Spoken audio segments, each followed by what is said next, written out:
2장 1절부터 5절입니다. 우리 사무엘상 22장 1절부터 5절입니다. 우리 주보에 하나님의 말씀이 나와 있습니다.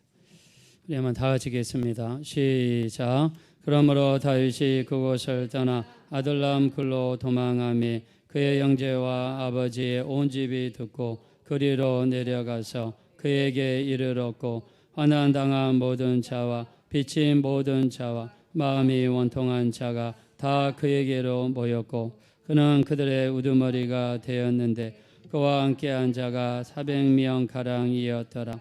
다윗이 거기서 모압 미스베로 가서 모압 왕에게 이르되 하나님이 나를 위하여 어떻게 하실지를 내가 알기까지 나의 부모가 나와서 당신들과 함께 있게 하기를 청하나이다 하고 부모를 인도하여 모압 왕 앞에 나아갔더니 그들은 다윗이 요새에 있을 동안에 모압 왕과 함께 있었더라.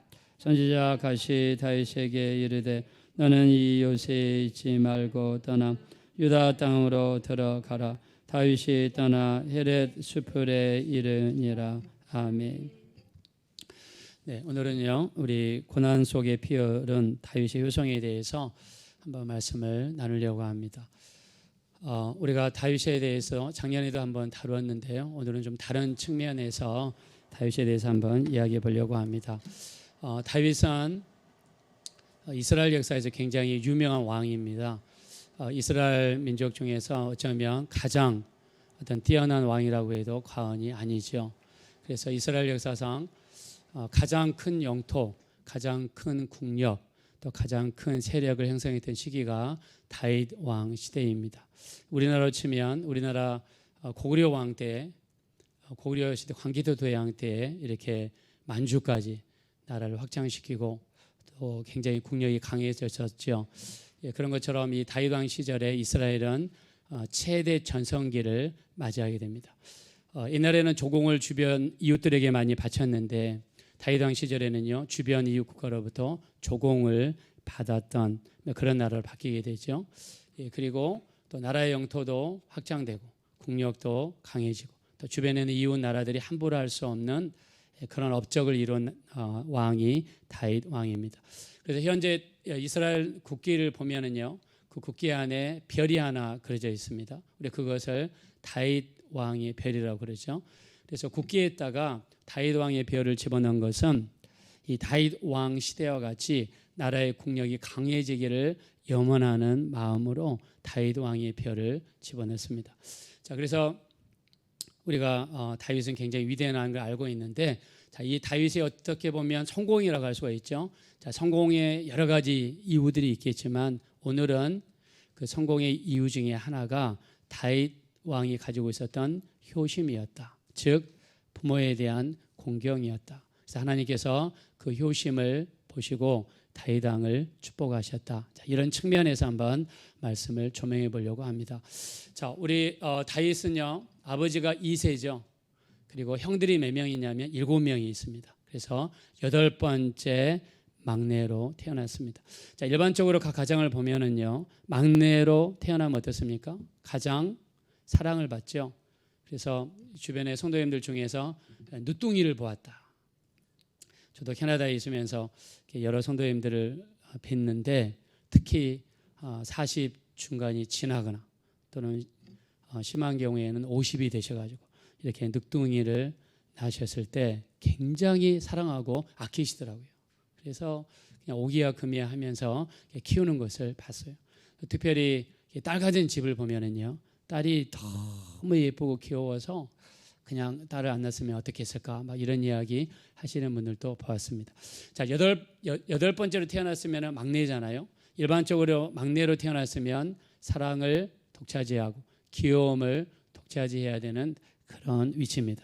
자, 근데 다윗은 그런 삶을 살았는가? 아닙니다. 다윗은요 아버지로부터 사랑을 받지 못했어요. 아마 이 집은 아마 장남했던 것 같습니다. 그래서 그렇게 큰 사랑을 받지를 못했어요. 이스라엘의 첫 번째 왕이 사울 왕이었죠. 하나님께서 사울 왕을 왕으로 세우셨습니다. 근데 사울 왕이 하나님 말씀에 크게 불순종했어요. 하나님이 대노하시고 사울 왕을 이제 물리쳤어요. 그리고 두 번째 왕으로 세우기 위해서 하나님이 사무엘 선지자에게 명령을 내립니다. 너는 다윗의 집으로 가라. 거기에서 왕이 될 사람에게 기름을 부어라. 자, 이세 아버지가 들을 때 자기 집에서 왕이 난다는 이야기를 들었으니까 얼마나 흥분하겠습니까?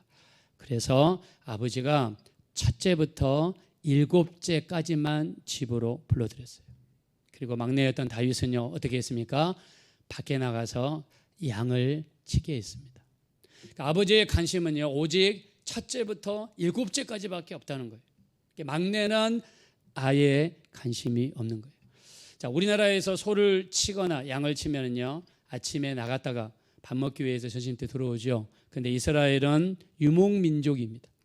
월요일 날 떠나면 토요일 날 돌아오고, 아니면은 몇 달을 밖으로 돌아다녀야 되는 그런 어려운 생활이 유목 생활이에요. 그러니까 다윗을 막내 그 어린아이를 밖에 나가서 양을 치게 했다는 것은 아버지의 안중에는요, 다윗은 전혀 없다는 것을 이야기해요. 사무엘 선지자가 집에 방문했습니다. 그리고 첫째부터 지나가게 만들었어요. 제일 첫째 형의 이름이 엘리압인데요, 얼굴이 아주 잘생기고 키도 헐출하고 인물이 딱 보니까는 왕감이에요. 그래서 하나님께 기도합니다. 이 사람이 기름 부을 자군요. 하나님께서 그의 용모와 신장을 보지 말라. 나는 이미 그를 버려놓으라. 사람들은 사람의 외모를 보거니와 나 여호와는 사람의 중심을 보느니라. 사무엘상 16장 7절에 하나님은 중심을 보신다라고 말씀했어요. 우리가 겉으로는 호디가 멀쩡할 수 있습니다. 그러나 그 사람 속을 들여다보시는 분이 하나님이시기 때문에 하나님은 그 사람의 속을 보신 거예요. 첫째부터 7째까지 지나갔는데 왕으로 기름 부겠다는 그런 이야기가 한마디도 없습니다. 사무엘 선지자가 물어보죠. 당신 집에 이게 전체 아들이냐? 한 명이 더 있습니다. 지금 밖에서 양을 치고 있습니다. 사무엘 선지자가 이야기하죠. 얼른 데려오너라. 데려와서 딱 볼 때에 하나님이 사무엘 선지자에게 말씀하시죠.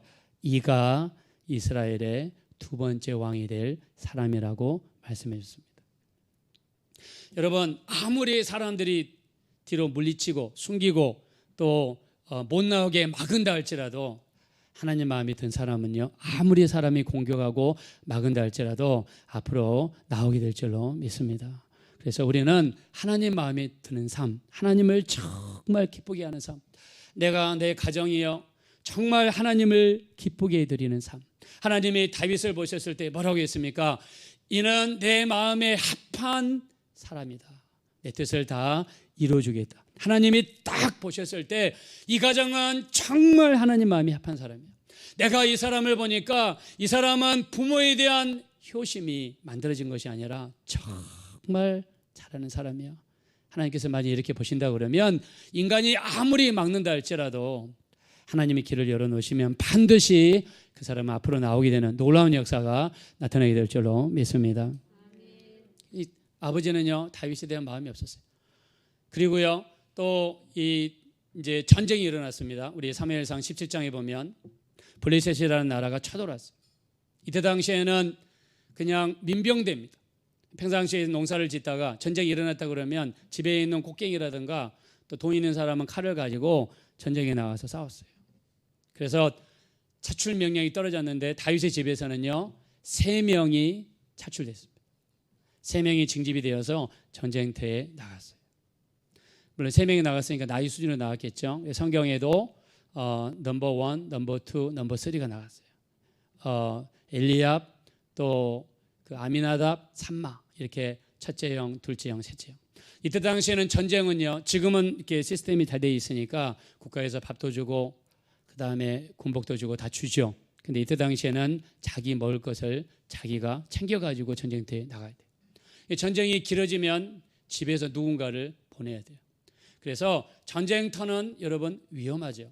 우리가 정면으로 1대1로 싸우는 경우도 있지만 뒤로 돌아가서 매복하는 경우도 있죠. 전쟁터는 위험한 거예요. 형들 3명이 전쟁터에 나갔습니다. 이제 오랫동안 전쟁이 끄니까 양식이 떨어졌어요. 그 양식을 주기 위해서 누군가 심부름을 보내야 돼요. 그러면 여러분 전쟁터에 누군가를 보내려고 그러면 넘버 4를 보내는 게 정상이겠죠. 아니면은 뭐 넷째나 다섯째나 여섯째나 팀을 이뤄 가지고 위험하니까 그 자식들을 보내는 게 정상이에요.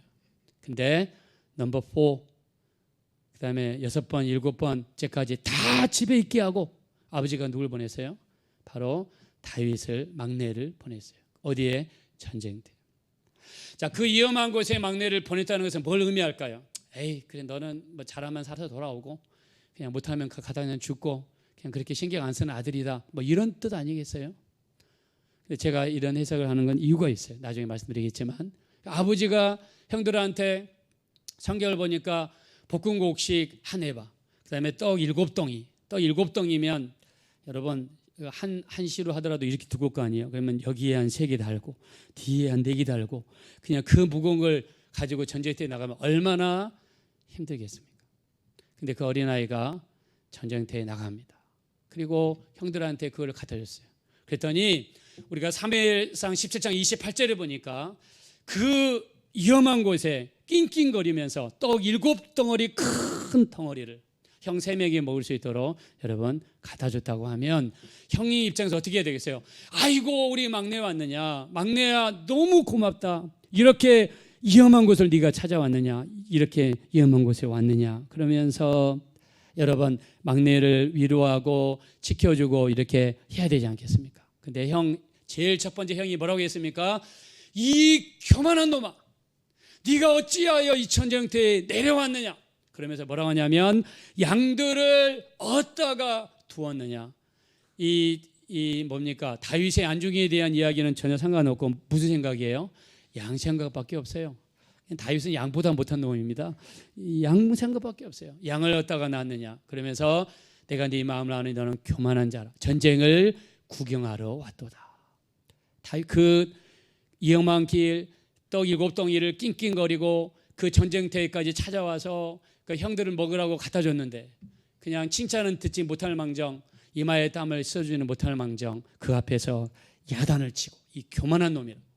그러니까 형들로서도 사랑을 받지 못한 다윗이에요. 우리가 시편 27편 10절을 보면 뭐라고 나와 있냐면 내 부모는 나를 버렸으나 여호와께서는 나를 영접하시리이다. 할렐루야. 여러분 가정에서 사랑 못 받았습니까? 여러분 또 정말 만약 지금까지 내가 사랑을 못 받았다, 우리를 사랑해 주신 유일하신 분이 계신데 하나님은 변함없이 우리를 받아주시고 사랑해 주시고 이끌어 주실 줄로 믿습니다. 힘들고 어려울 때는요 골방에 들어가세요. 골방에 들어가셔서 하나님 앞에 간절히 애걸 복걸하면서 기도해 보세요. 하나님, 저 사람이 나를 괴롭게 했어요. 이 사람이 나를 힘들게 했어요. 나 저 말 때문에 너무 힘들어 죽겠어요. 우리 하나님 앞에 하소연하는 겁니다. 다윗이 얼마나 힘들었으면 내 부모는 나를 버렸으나 여호와는 나를 영접하시리이다. 여호와는 나를 영접하시다 하면서 그렇게 하나님 앞에 다윗은 기도했다는 거예요. 다윗이 만약에 사랑받고 또 이렇게 부모가 잘해줬다 그러면 다윗이 그런 말을 했을까요? 내 부모는 나를 버렸으나, 이런 말을 하지는 않았겠죠.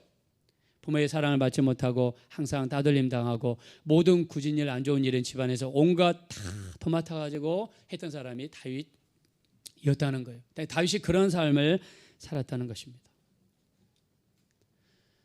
다윗이 이제 사울 왕의 사위가 되죠. 미갈이라는 여자, 그 여자를 만나가지고 사울 왕의 사위가 됩니다. 자, 사위가 됐는데, 자, 다윗이 누구를 쓰러뜨립니까? 바로 골리앗을 쓰러뜨리죠. 골리앗을 넘어뜨려요. 골리앗은 키가요 2m 90cm입니다.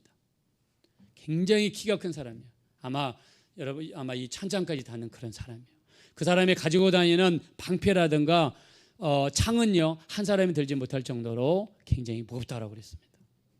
누구든지 골리앗을 쓰러뜨리면 내가 내 딸의 사위로 삼겠다. 다윗은 사울 왕의 사위가 됐습니다. 그리고 골리앗을 쓰러뜨렸습니다. 자, 골리앗을 쓰러뜨리니까 다윗의 인기가 하루아침에 갑자기 하늘을 찌를 정도로 인기가 올라갔어요. 그러면서 동요가 생겼습니다. 어떤 동요가 생겼냐면 다윗은 만만히요 사울은 천천히 오르다.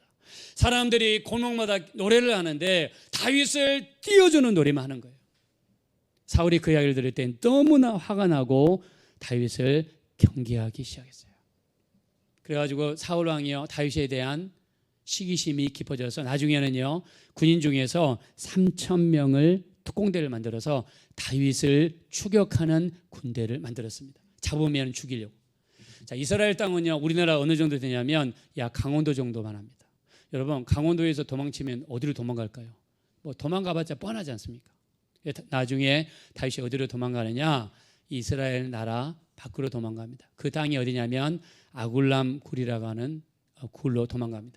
아굴람 굴은요 석회암으로 되어 있어요. 석회암은 파기가 쉬워요. 근데 고기가 들어가면 딱딱하게 굳어집니다. 그래서 이 아굴람 굴은요 크게 팔 수 있는 장점이 있어요. 그래서 현재 이 아굴람 굴 지역에 가면은요 사람이 한 700명 정도로 들어갈 정도로 큰 굴들이 굉장히 많다고 그래요. 다윗이 여기에 피난 갔는데 다윗을 옹호하는 사람들이요 다윗을 따라다닙니다. 어떤 사람들이 다윗을 따라다니냐면 다윗에게 도움을 주거나 다윗에게 힘을 주거나 물질적으로 호응할 수 있는 그런 사람들이 아니었어요. 뭔가 한 가지 모자란 사람들, 뭔가 한 가지 부족한 사람들, 뭔가 도움이 필요한 사람들, 다윗이 뭔가 이끌어줘야 하는 그런 사람들이 다윗에게로 모여들었습니다. 우리 본문 말씀으로 돌아가겠습니다. 2절입니다. 다 같이 읽겠습니다. 시작. 환난당한 모든 자와 빚진 모든 자와 마음이 원통한 자가 다 그에게로 모였고 그는 그들의 우두머리가 되었는데 그와 함께한 자가 400명 가량이었더라. 아멘. 이 사람들이 오는데 그냥 온 게 아니라 어떻게 왔냐면 다 식구들까지 다 데리고 와요. 식구들까지. 아내도 데려오고 자기들도 데려오고. 그러니까 다윗이 우리가 힘들고 어려우면 사람들이 뭐라고 그러죠? 내 코가 석자다. 다윗은 코가 40자입니다. 400자입니다. 그냥 다윗 자기 몸 하나도 건사하기 힘든데 다윗에게 도움을 바라고 다윗에게 빌부터 먹기 위해서 온 사람들이 400명이나 된다는 거예요. 다윗이 지금 정신이 없을 거예요. 지금 사울왕 때문에 자기는 도망 다녀야 되는데 400명의 혹을 다윗은 부치게 됐다는 거예요. 이렇게 힘들고 어려운 와중에 누구까지 오셨냐? 바로 부모까지 다윗에게 붙었습니다. 자, 1절입니다. 다 같이 읽겠습니다. 시작. 그러므로 다윗이 그곳을 떠나 아들람 굴로 도망하며 그의 형제와 아버지의 온 집이 듣고 그리로 내려가서 그에게 이르렀고. 네. 여러분, 다윗의 입장은 지금 자기 코가 석자예요. 누구를 도와줄 수 있는 그런 상황이 아닙니다. 근데 부모님이 찾아왔어요. 다윗은 이렇게 얘기할 수 있습니다.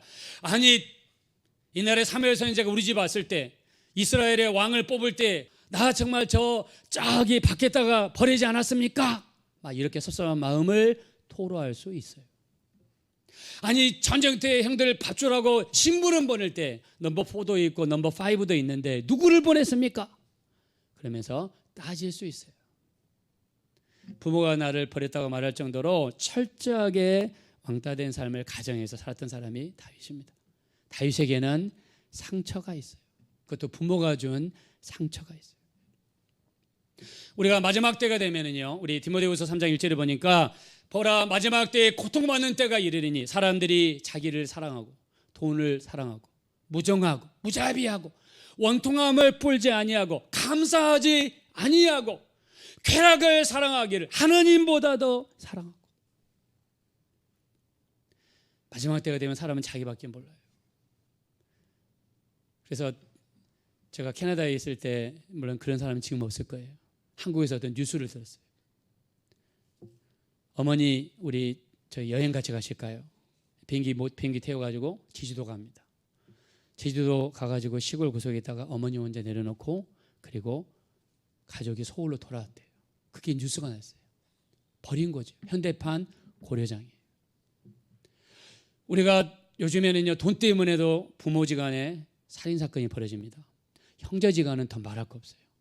돈이 일만하게 뿌리라고 그랬습니다. 돈을 사랑하면 일만하게 뿌리가 되나니 이것을 삼하는 자들이 미혹을 받아 믿음에서 떠나 많은 근심으로서 자기를 찔렀도다라고 그랬습니다. 요즘에는 모든 기준이 돈이 돼버렸어요. 하나님의 말씀보다 돈이 돼버렸습니다. 내 편한 게 됐어요. 사람들이 희생하려고 하지 않습니다. 내가 머리 숙이고 들어가려고 하지 않습니다. 예수님이 뭐라고 말씀하십니까? 마태복음 16장 24절에 누구든지 나를 따르려거든 자기를 부인하고 자기 십자가를 지고 나를 따르라고 그랬어요.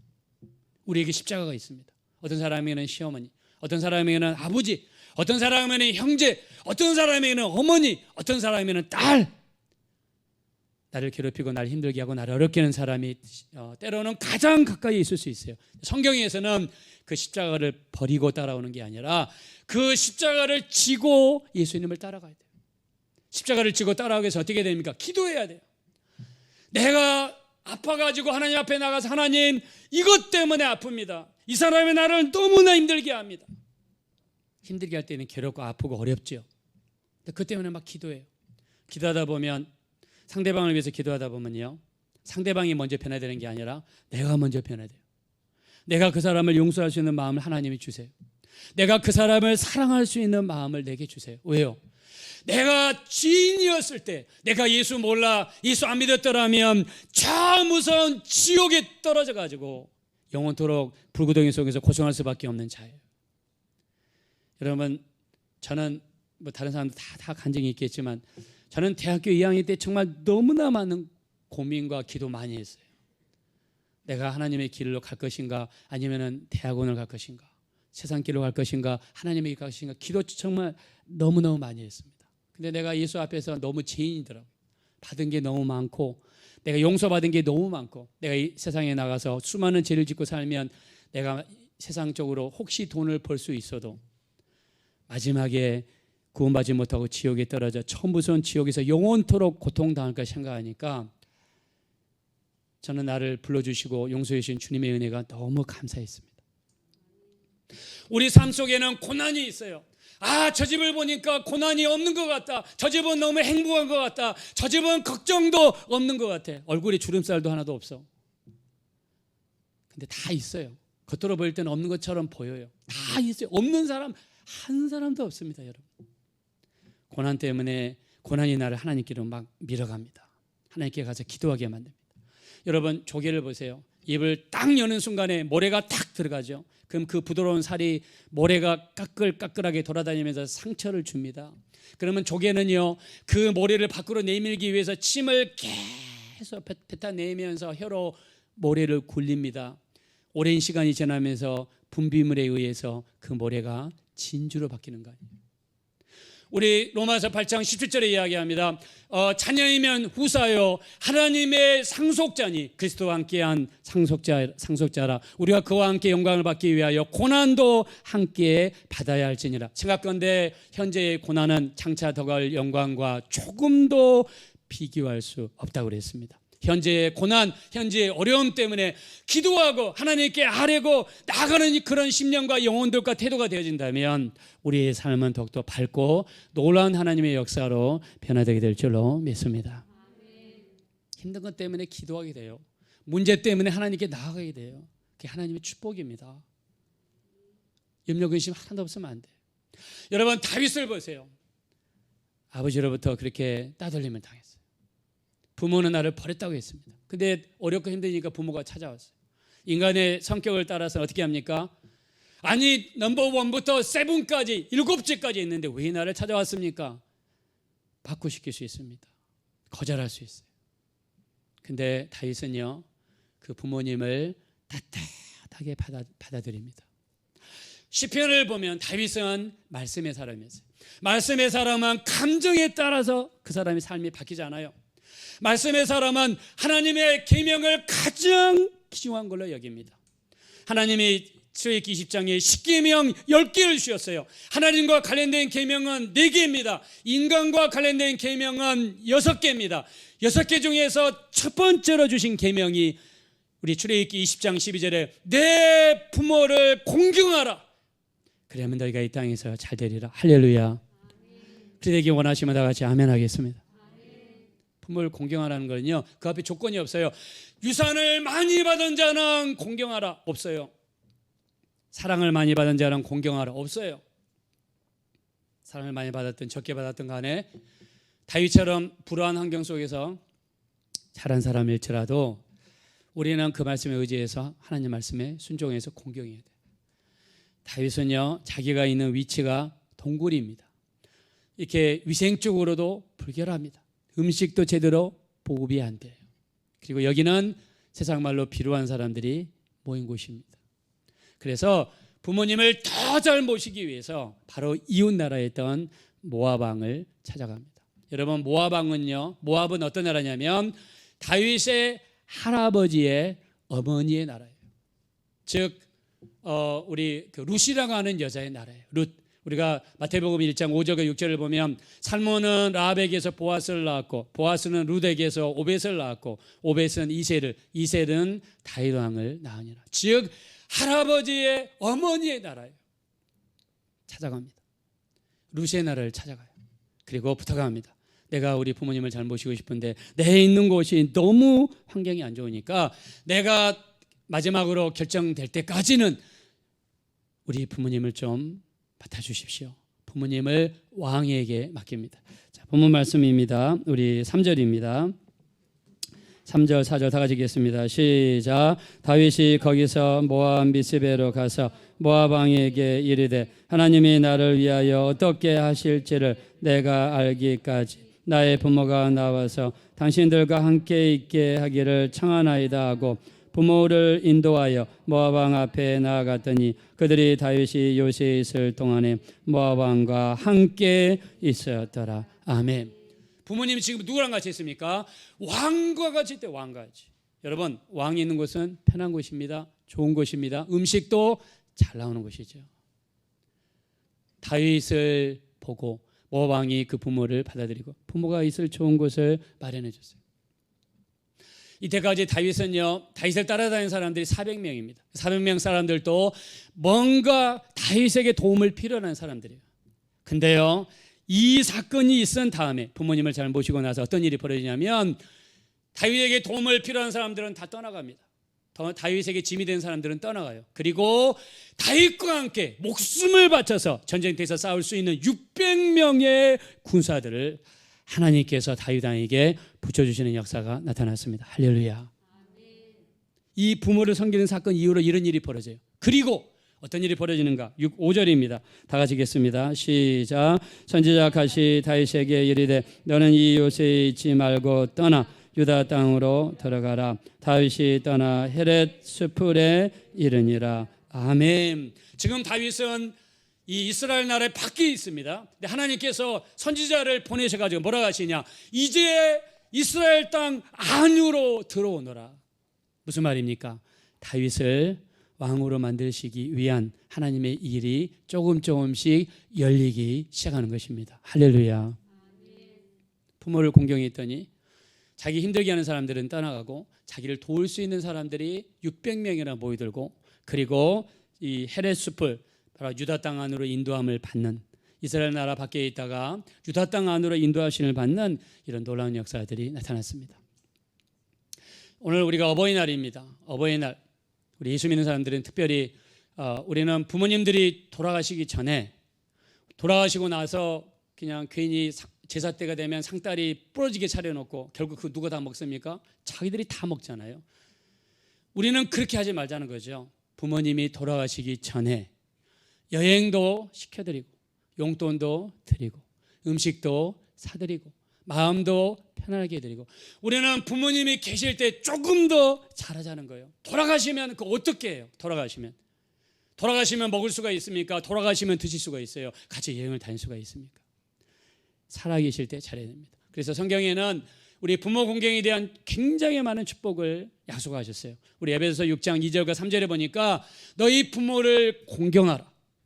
그럼 너희가 이 땅에서 잘 되리라 말씀했습니다. 부모를 공경하면 여러분 이 땅에서도 건강하시고 잘 될 수 있습니다. 하나님의 축복의 말씀이에요. 성경에서는 부모에 대해서 굉장히 엄격하게 말씀하세요. 출애굽기 우리 21장 17절에 보면은요, 부모를 저주하는 자는 반드시 죽일지니라 그랬습니다. 또 우리 잠언서 30장 17절에 보니까 부모를 조롱하고 불순종하는 자는 골짜기의 까마귀에게 쪼이게 될 것이며 독수리의 밥이 될 것이라 그랬습니다. 예수님께서도요 이 땅에 계시는 동안 부모 공경에 대해서 말씀하셨습니다. 마가복음 7장 10절에 보니까 부모를 공경하지 않는 자는 죽임을 당할지니라 말씀하셨어요. 근데 사람들은 어떻게 하느냐? 고르반 한다는 거예요. 고르반이 뭐냐면 내가 부모에게 맛있는 거 드릴 것 드리지 않고 그냥 하나님께만 드리면 부모에게 안 드려도 된다. 이게 고르반입니다. 하나님 핑계로, 교회 다닌다는 핑계로 부모를 소홀히 하는 것, 그게 고르반이에요. 우리 예수님께서 우리에게 주신 계명이 무엇입니까? 우리 요한복음 13장 34절에 내가 너에게 새 계명을 주노니 서로 사랑하라. 내가 너희를 사랑한 것 같이 너희도 서로 사랑하라. 너희가 만일 서로 사랑하면 모든 사람이 너희가 내 제자인 줄 알리라 말씀했습니다. 자, 주님이 우리에게 주신 계명은 뭐냐면 사랑이에요. 우리에게 사랑이 없으면요, 마음속에 사람을 포용하지 못해요. 그 사람이 하는 모든 말이 꼬여서 들리게 돼요. 아이 시끄럽다. 아이 왜 저러냐. 사랑이 없으면 그래요. 사랑이 없는 자는요, 하나님을 사랑하지 못합니다. 우리 요한일서 4장 20절, 하나님을 사랑하노라 하고 형제를 미워하는 자는 거짓말하는 자라고 그랬어요. 교회에 와가지고 하나님 사랑합니다, 예수님 사랑합니다, 집에 가서는 다 미워해요. 사랑하는 사람이 없어요. 다 적이에요. 다 원수예요. 그럼 그거는 거짓말한 거라고 했어요. 본인의 형제를 사랑하지 못하는 자는 보지 못하는 바 하나님을 사랑할 수 없다고 그랬습니다. 그래서 우리 주변에 있는 성도님들, 우리 가정에 가면 부모님들, 형제자매는 우리의 사랑의 대상이에요. 사랑하라 주신 거예요. 용납해 줘야죠. 연약하고 부족한 거 다 이해하고 받아줘야죠. 사랑해야 됩니다. 하나님 우리에게 주신 거 사랑이니까. 우리가 이 마지막 때 특별히 이 불법이 성함으로 많은 사람의 사랑이 식어지리라 그랬습니다. 하나님 말씀에 불순종하는 사람들이 많아질수록 우리 사람들에 대한 사랑은 식어질 것이라고 성경에 말씀하고 있습니다. 오늘 어버이날을 맞이하셔서 우리 다시 한번 돌아봤으면 좋겠어요. 특별히 우리 부모님들 중에서 예수 안 믿는 분이 있다면, 여러분, 우리 아내의 착한 행실로 말미암아 남편이 변화될 수 있다고 그랬습니다. 자식들의 착한 행실 때문에 부모님들이 변화될 수 있어요. 교회 가자고, 왜 안 가냐고, 안 믿으면 지옥 간다고. 그럼 누가 교회 가겠어요? 가서 아이고 어머니 힘드시죠, 아버지 힘드시죠, 안마도 해드리고, 아이고 아버지 생신이신데 제가 오늘 한번 갈비 한번 쏘겠습니다, 한번 쏘아드리고, 여행도 보내드리고 잘해드리면 저것이 분명히 꿍꿍이 속이 있는데 보니까 교회 가죠 그런 것 같다. 다 압니다. 어른들은 오래 살았기 때문에 눈치가 백단입니다. 백단. 다 알고 있어요. 그래서 우리가 잘해드리자는 거예요. 잘해드리자. 죽어서 그냥 상다리 부러지게 차려놓고 자기들이 다 그냥 먹지 말고 그 전에 부모님 실제로 사드리고 잘해드리자는 거예요. 부모님은 어떤 목사님들이 그러더라고요. 축복의 통로라고. 부모님에게 잘하면 그게 우리에게 축복으로 다가온다고. 얼마나 부모님을 안 섬기면 하나님께서 축복의 상금을 거렸겠냐고 이렇게 말씀하시는 분도 봤습니다. 여러분, 오늘 어버이날이기 때문에 우리가 부모님을 공경한다가 아니라 정말 했으면 좋겠어요. 저는 장례식장을 많이 갑니다. 또 때로는 장례식장에서 이렇게 인도하기도 해요. 근데 그 장례식장에서 보면은요, 이제 우리 물론 믿는 사람들은 천국에 대한 소망이 있으니까 우리는 더 좋은 곳으로 가셨기 때문에 뭐 그렇게 슬퍼하거나 하지 않습니다. 정말 천국 간 것에 대해서 정말 축복하고 기뻐합니다. 근데 믿지 않는 분들 중에서요, 가만히 보면 이렇게 부모가 돌아간 것을 더 기뻐하고 뒤에서 낄낄거리고 지네들끼리 농담하고 그새를 못 참아서 밖에 나가서 담배 피워대고 뭐 그냥 빨리 끝났으면 좋겠다고 그러고 이렇게 말하는 사람들 가끔씩 봐요. 여러분, 우리 부모님들 무엇보다 예수 믿게 만드셔야 돼요. 가장 여러분들이 잘하는 거 예수 믿게 만드셔야 됩니다. 나만 좋은 데 갈 수 없잖아요. 나만 천국에 가서 좋은 데 아름다운 곳에 사는데 우리 부모님은 저 지옥에 떨어져서 영원토록 인간이 감당할 수 없는 고통 속에 여러분 살아갈 것인데 거기 가면 어떻게 하겠어요? 가면 안 되죠. 우리 부모님들 시간이 더 되기 전에 빨리, 그래서 올해 2022년이잖아요. 여러분 작전을 세우세요. 내가 크리스마스 전까지는 예수 믿게 만들겠다. 그래서 한번 메뉴도 정해 보십시오. 5월 달에는 뭐 갈비, 뭐 6월 달에는 뭐 생선 조개 하면서 하여튼 정하셔서 좀 섬기시고 잘 드시게 하시고 용돈도 드리시고 한번 하시면서 이렇게 마음문이 열리시도록. 그래서 여러분 교회 다니는 게 좋고 또 예수 믿으면 천국 간다고 그러면 당연히 전도해야 되죠. 우리만 천국 가면 안 되죠. 예수 믿게 만들어서 모두 구원받게 하실 수 있도록. 그래서 어버이 우리 주일을 맞이해서 다시 한번 내가 얼마나 공경하고 효도하는지 한번 살펴보시고 또 부모 구원을 위해서 노력하는 우리 모두가 되어주시기를 예수 이름으로 축원합니다. 이 시간으로 다 같이 한번 기도하실 때 우리 기도하겠습니다. 기도하실 때 내가 지금까지 부모님을 사랑하지 못하고 공경하지 못하고 잘 대하지 못했다면 이 시간 진심으로 회개하시고 내가 이제부터라도 부모님을 공경하기 원합니다. 하나님의 계명입니다. 부모를 공경하라는 것은 하나님의 계명입니다. 내가 이제부터라도 마음을 다해서 뜻을 다해서 부모를 공경하고 효도하고 그리고 또 가장 중요한 것 저분들을 예수 믿게 만들어서 천국으로 인도하는 우리가 될 수 있도록 도와주십시오. 지금까지 그렇게 살지 못한 거 우리 철저하게 회개하시고 도와주십시오. 우리 합심으로 간절히 기도하겠습니다. 거라하시고 자비로우신 하나님, 우리 하나님 진심으로 감사합니다.